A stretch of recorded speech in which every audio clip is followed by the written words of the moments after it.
Hello, everybody. Welcome to another episode of Sleep and Relax ASMR. Today, I'll be giving you my review on the HBO hit miniseries Big Little Lies. Now, for those of you unfamiliar, Big Little Lies is a series with some serious star power. It includes names like Reese Witherspoon, Nicole Kidman, Shailene Woodley, Zoe Kravitz, Adam Scott, and Alexander Skarsgård. So, star power doesn't necessarily equal success, and I was definitely a little cautious or a little skeptical heading into the series.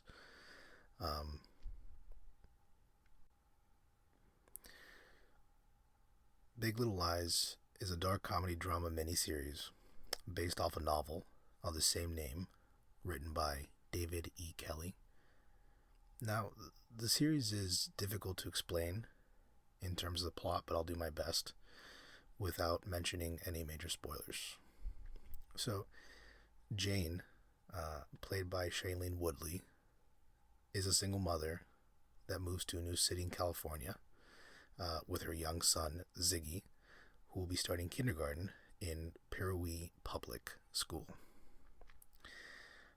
On her way to the first day of school, Jane helps out Madeline, played by Reese Witherspoon, who has a small accident on her way to dropping off her daughter Chloe, who's also going to the same school. So both children are to be classmates. Celeste is played by Nicole Kidman, and she's a very close friend of Madeline, and she has twin boys that also will be classmates with Ziggy and Chloe. The series starts with these characters and indicates to us that someone is dead, but we don't know who yet. So this is all set up episode 1. A couple of months go by, and the three mothers, Jane, Madeline, and Celeste, they become very close, and as the series evolves, the viewers are given glimpses into the lives of each character, and we understand that each are deeply flawed in very different ways. Jane struggles with the fact her son is the product of a rape that occurred several years ago by a man she hasn't been able to remember or locate. Madeline struggles with trying to seemingly be perfect, and with the idea that she struggles with the idea that her laid-back ex-husband, who has a gorgeous new wife, seems to connect much better with their daughter, a daughter that her and her ex-husband had while they were still married together. So she struggles with that idea, and she wants the best for her daughter, but it seems she has a better relationship with her ex-husband, with her father, who's, as I mentioned, her character's ex-husband. In Celeste's case, she comes from a seemingly perfect marriage that on the surface looks great, and really couldn't be any nicer when we first get access to seeing it. But at its root, it's really filled with physical abuse by her husband. And so again, the series tells us the stories of these women and gives us access to the details of the death of a character of the show. It's really difficult to explain in greater detail what the episodes are like. My sister was the one who originally tried to get me to watch the series, and she would only tell me it's really difficult to explain the plot and why it's so great, but just watch it. I couldn't understand how she couldn't give me the plot, but after watching the series, I understand. And this would be my advice to you: just watch the series. It's just better digested that way. If you hear the specific details of each episode, you might be turned off or confused as to what the point of the series is. So, as my sister would tell me before, just watch it. Let me start by saying this. I'm glad I did watch it. This miniseries was fantastic. I was captivated from start to finish. Let's start with the things that I thought were really great. First and foremost, it has to be the acting. I mentioned earlier in this episode that a star-studded cast, it doesn't equal success in all cases. It doesn't mean that a series or film will be great And as a matter of fact, sometimes I think star-studded casts can be distracting because at the beginning of the series, I kept noticing Nicole Kidman, Reese Witherspoon, so on and so forth, because I know who they are, and I didn't know who their characters were when I first started watching the show. But the bottom line is this: all of them turn in really, really, really good performances, in my opinion.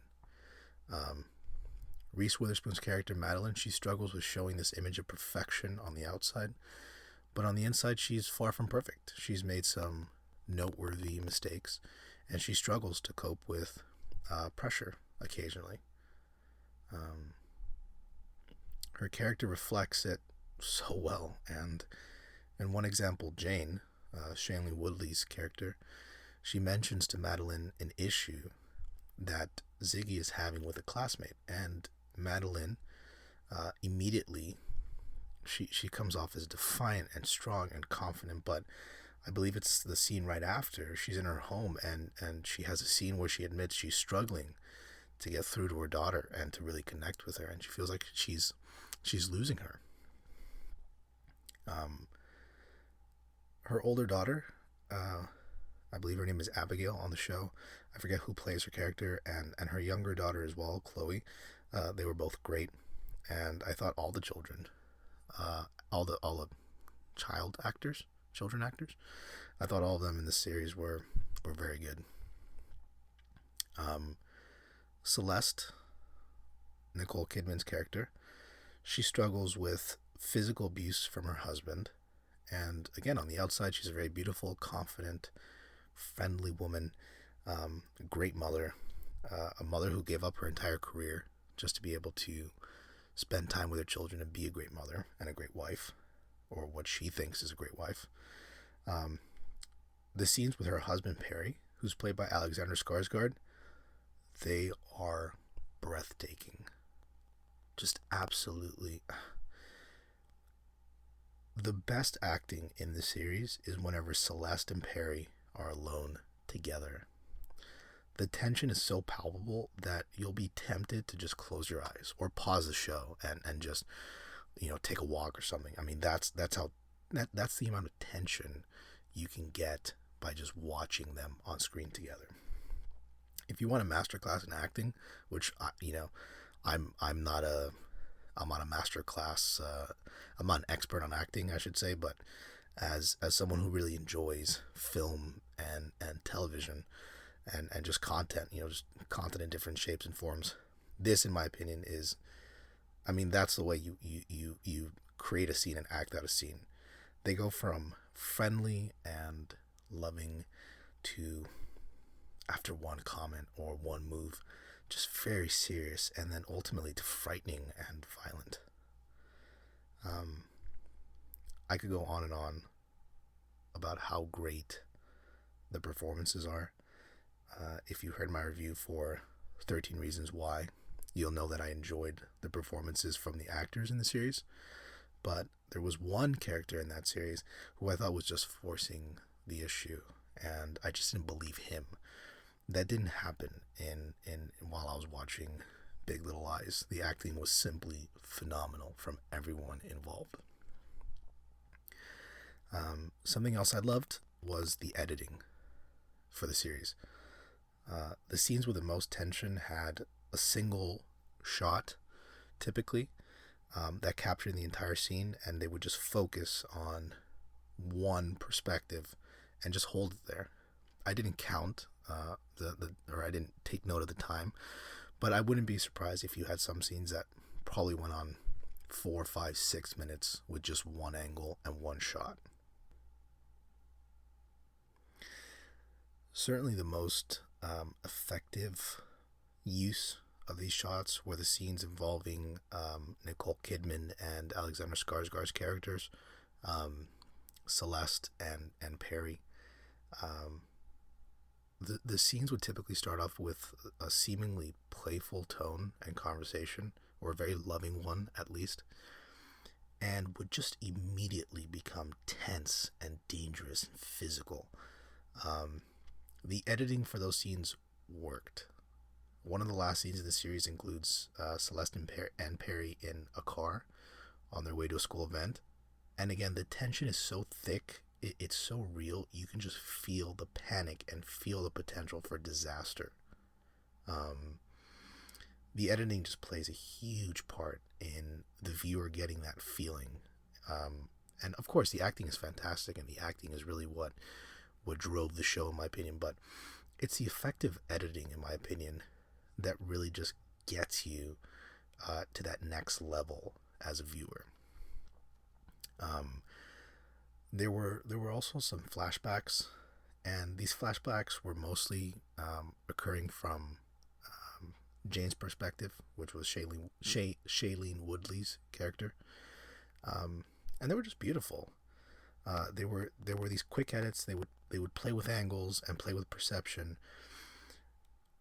In Look, a lot of films treat flashbacks as entire scenes, and I've never been a big fan of doing this. In my opinion, it's lazy storytelling. In my opinion,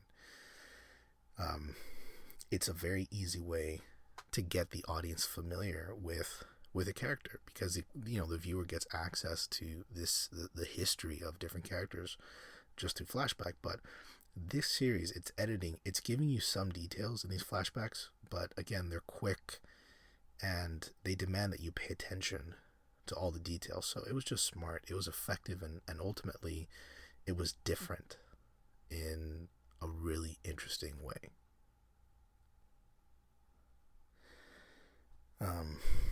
What else can I say about the series? Um, the music.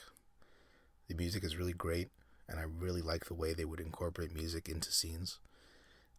Many times the music we hear, or many times the music we would hear as an audience, it would actually begin by Madeline's daughter Chloe picking the song from her iPad or her iPhone, let's say, and then turning up the volume.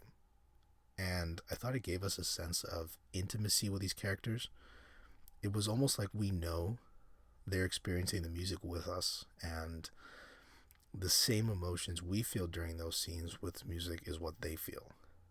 It's a little difficult to explain, but I thought it was just great. It was just a great way to help us become a little closer to each character. Um, Again, like most of the show, it's just easier understood and digested if you actually watch the series. But I probably should have taken note of a specific example. I think, for example, there was one time where Madeline had just gotten into an argument with her older daughter, or her eldest daughter, and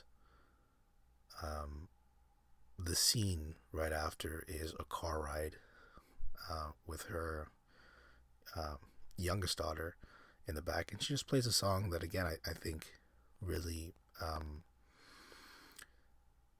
really made it clear what the viewer's supposed to feel. And again, it adds a level of intimacy when you know that Madeline, Reese Witherspoon's character in this case, is also listening to that same song and sort of digesting it the same way that we are. I hope that made sense. Again, it's a very difficult thing for me to explain, but I'm trying my best. The plot. The plot is so different than just about any series or film I can really think of. Most series or films, they just have a very clear, easy to understand story to tell. And look, understandably, this miniseries was adopted from a novel, so really I should congratulate the author for such a compelling and unique story. But really, the story is unique and it is different, and that's why I can't say exactly what happens, because look, a series like 13 Reasons Why, or a film like Logan, both are a series and a film I've reviewed respectively. Those are easy stories. Those are stories that are easy to follow. They're just easy to understand because they follow just a very similar path. Whether it be,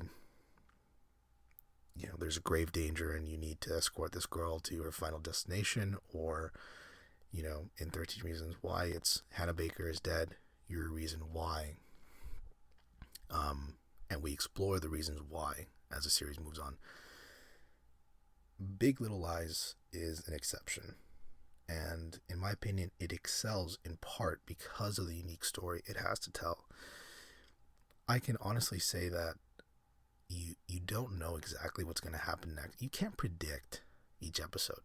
It's just so refreshing to not be able to, I suppose if you've read the novel, which my sister has, and she mentioned that some of it is a little different, but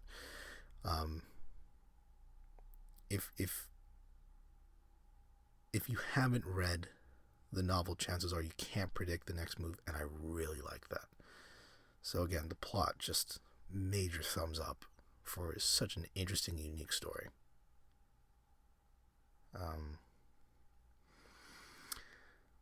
Frankly, I can't say I disliked much about this series. I'm being totally honest.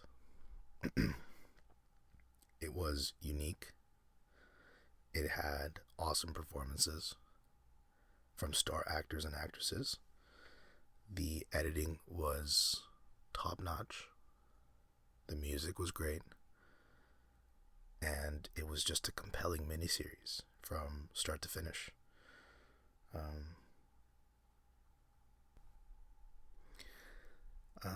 There are probably small things that I suppose I could pick up and look at and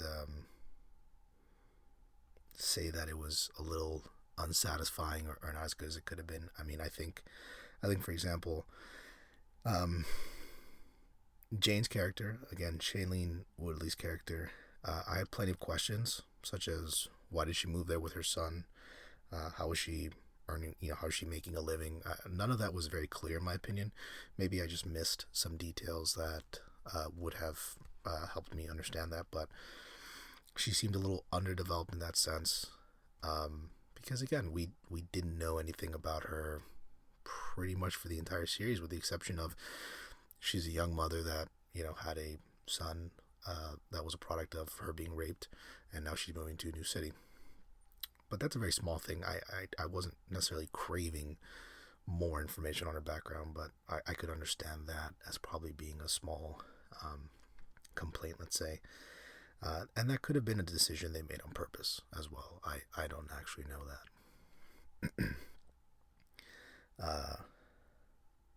There were also some character relationships that weren't that clear. For example, it took me a while to understand that Reese Witherspoon's eldest daughter was from a previous relationship, and that her youngest was from another, so on, so on and so forth. So eventually, you can get those details, but the show probably didn't do a great job at explaining some of those small things.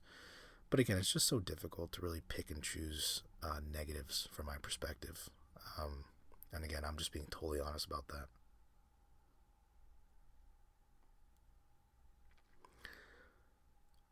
Overall, Big Little Lies is an incredible miniseries that's brought to you by HBO, a network that seemingly creates the best television on the planet. The acting was great. Story was great. The way it looked and felt, it was just as good as it gets. I'd give Big Little Lies a 5 out of 5, and I would highly, highly recommend you check out the series whenever you get a chance. But that's my opinion. I'd love to know what you guys think about the series. I'd love to know what other series you'd like me to take a look at, review. I'll definitely try my best to listen to all suggestions and get that done. You can, of course, reach me and give me your feedback regarding my review or regarding other series you'd like me to do, so on and so forth, by reaching me at hello@sleepandrelaxasmr.com, and you can also check out our website, sleepandrelaxasmr.com. So, I think that is all for now. I've got some interesting new episodes coming up that I hope you guys like. Just leave that little teaser right there. As always, thanks for listening, and take care.